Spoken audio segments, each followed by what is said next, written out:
Yo, Tom Fiddzy here with my review of Black Widow. It's been a marvellous day, literally a marvellous day, because it was both Loki episode 5 and the Black Widow movie came out in the cinema. I went to the cinema, I went to an IMAX without 3D, which I always assumed they were always 3D. And I was like, you going to give me glasses? And it was like, no, it's not 3D. It's like, what?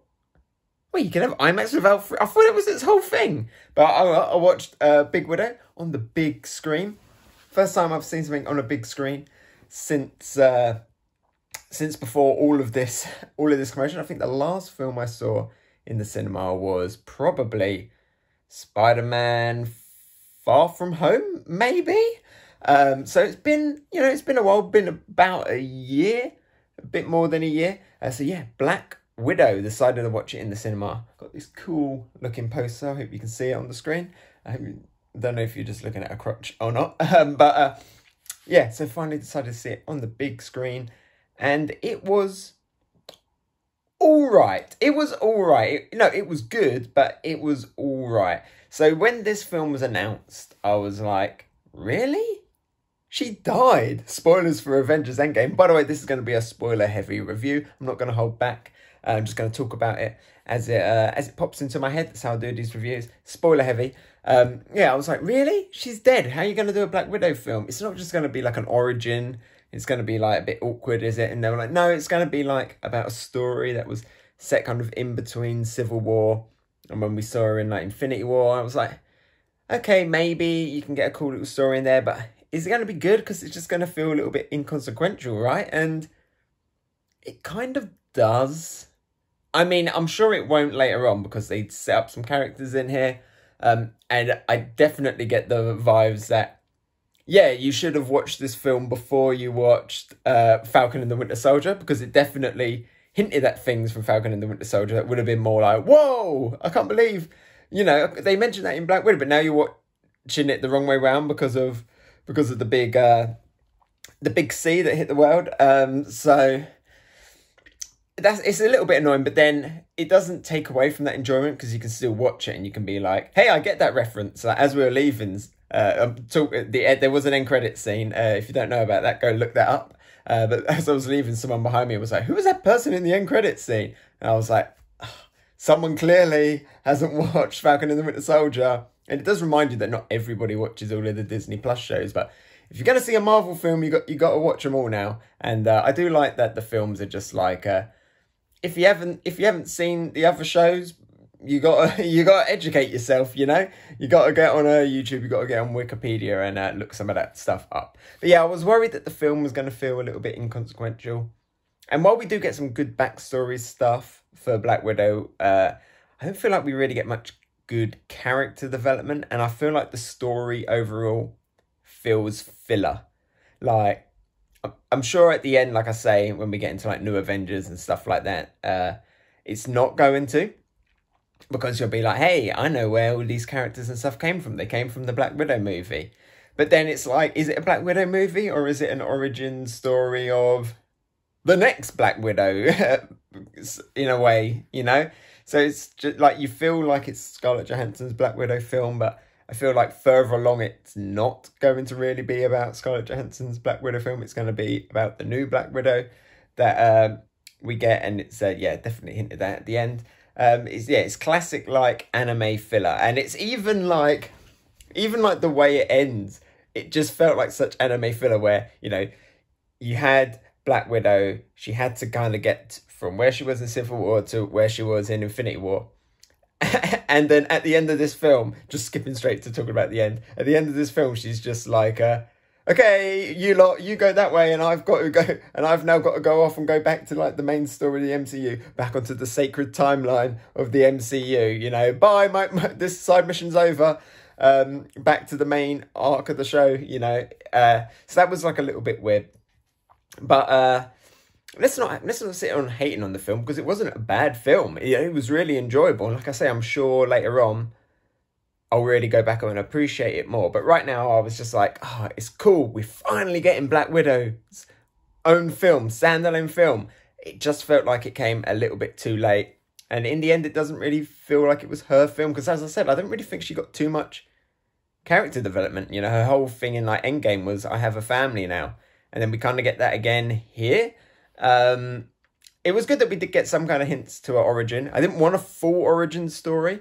I like that they kind of did the Incredible Hulk, the MCU Incredible Hulk version, where you just put like flashes of her origin story in like the opening credits, so that we don't have to like sit through all of that. You know, it's a good way of getting the origin out. Maybe more films should do that, you know, more of the Marvel ones. That way we don't have to constantly sit through origin stories for every single character.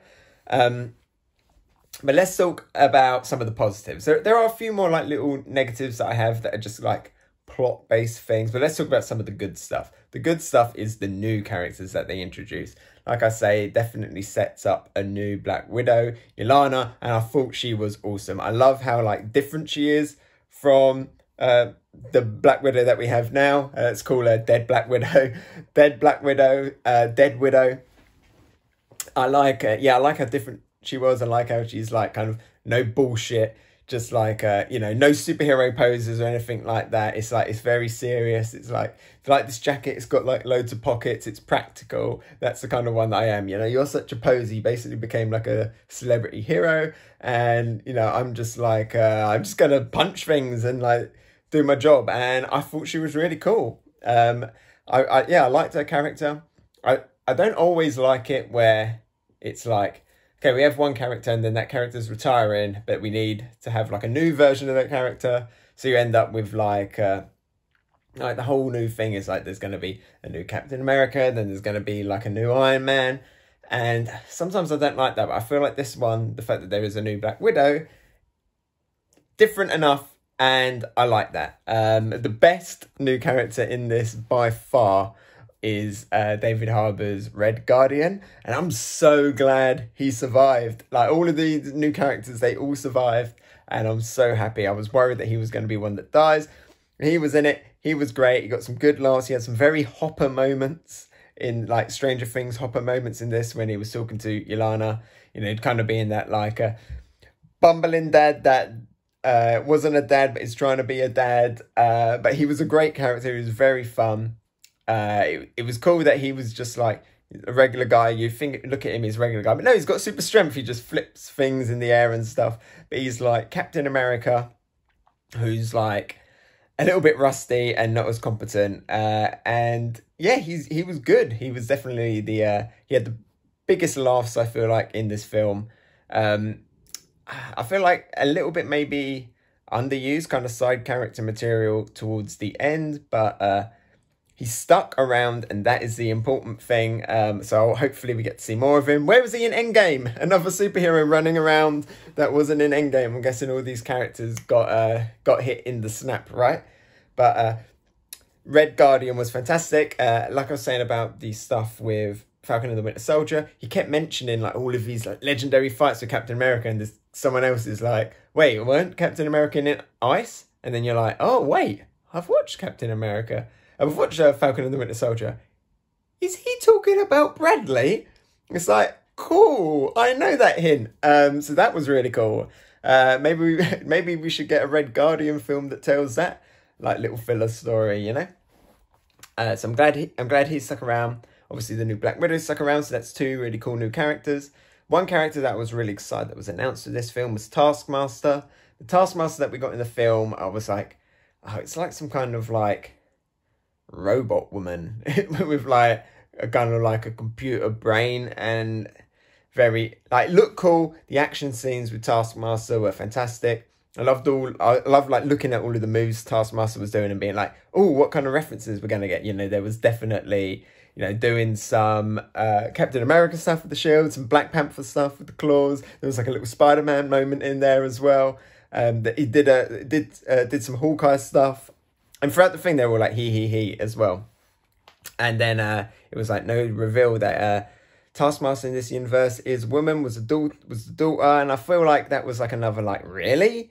That kid survived an explosion in the face. And I kind of felt like it was a little bit predictable at that point, where it was like, because they kept saying he. And then second, Black Widow was like, I killed the daughter. I was like, the daughter's going to be Taskmaster. The daughter was Taskmaster. But Taskmaster survived. A villain survived and kind of became a good guy. So hoping now this means that Taskmaster can actually kind of become more like the comic book Taskmaster, become like a mercenary, you know, become like kind of like anti-hero own kind of thing, training other heroes and stuff like that. That would be really cool. But I'm glad Taskmaster did stick around, because Taskmaster's a really cool character with really cool abilities, and it's a good way of showing off other characters. I was a little bit disappointed that there wasn't any more like little hints in there with Taskmaster. Like, how cool would it have been if Taskmaster did like a Wolverine claw moment or something like that, and you're like, whoa, hang on, where's Wolverine in the MCU? And it's like, you gotta keep watching. Or just someone else's powers in there, or like picked up a hammer at some point and did like a Thor thing.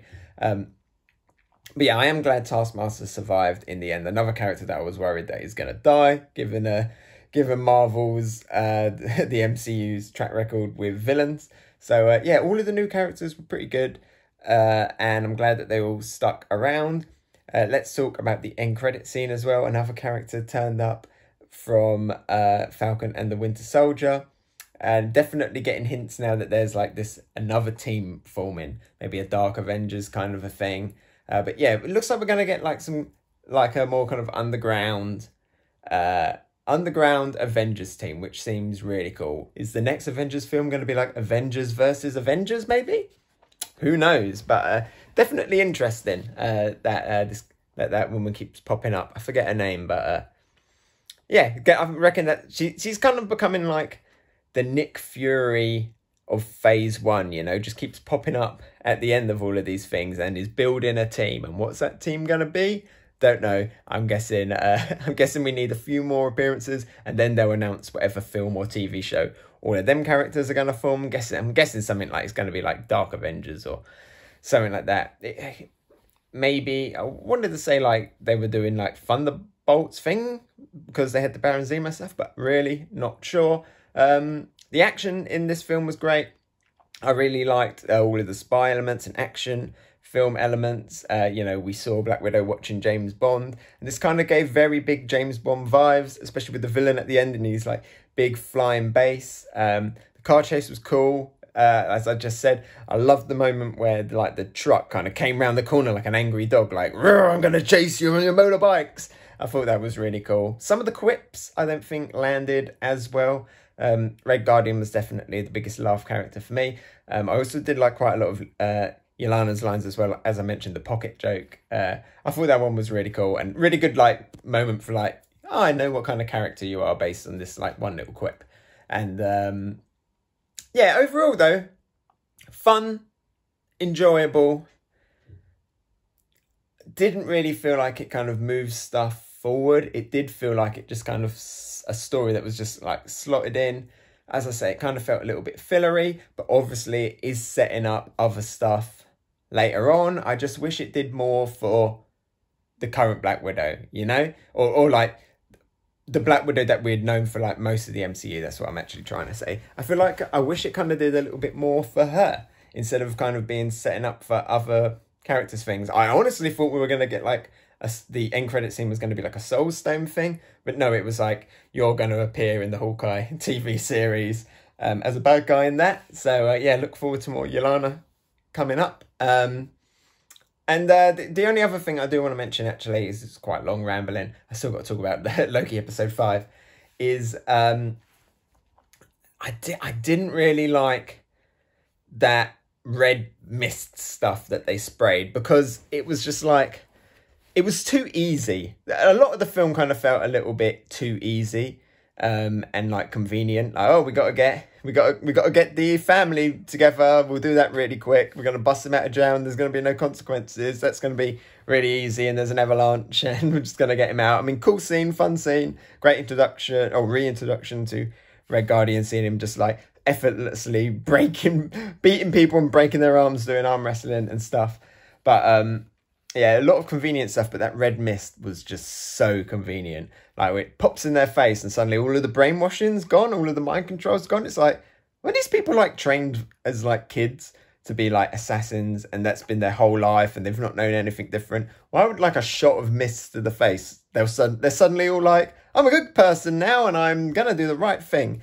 I feel like there should be a lot more confusion, a lot more, who am I don't know what to do. I'm surprised none of them were like, no, we should still be following orders because that's our job. Or someone's just like, well, I liked doing all of the killing. You know, all of a sudden it was just like, poof, I'm a good guy. Yeah, very convenient. You know, it happened like a little bit too quickly. I get, it's just a film thing though, isn't it? That, you know, it's not like a TV series where you can have they can have like little moments and they got to think about it. And, you know, who am I? I'm not really sure. Like, kind of like with Loki, where we'll talk about Loki and the Loki stuff. If you haven't watched Loki, there's going to be Loki spoilers. But, like, you know, there's some kind of brain control stuff in Loki and characters dealing with that. But it's not as like, boom, I'm a normal person again. It's like, you should at least revert a little bit more to like what you was when you was a child before. Like, I don't know literally don't know who I am. Instead of being like, yeah, we're going to help you now, Black Widow, because you sprayed this stuff in our face and I feel like I should follow you. Fine, okay, whatever. It meant that Taskmaster didn't have to get killed and could stay around, so I'm happy for that. And we got Yelena on our side as well, so that's all good in the end. Yeah, overall, Black Widow, a good watch, a fun watch. It does kind of feel like maybe it could have just been a Disney Plus movie. I don't know if that sounds a little bit too harsh, rather than it being a full cinematic one, just because it felt like a little bit filler. But I am so glad that we got to see Scarlett Johansson's Black Widow one last time in her own film, on her own posters. That's pretty cool. And we got to meet Red Guardian, so I'm happy about that. Most of all, yeah, Black Widow, a fun ride, a fun like little detour, and a good way to get back into the cinema, because despite a few little plot things, I generally had a good time just watching a big, silly, action-packed spy film. And that's what going to the cinema is all about. Thank you for watching. Let me know your thoughts down in the comments below. Maybe leave one of those likes. That would be pretty awesome. Bye-bye.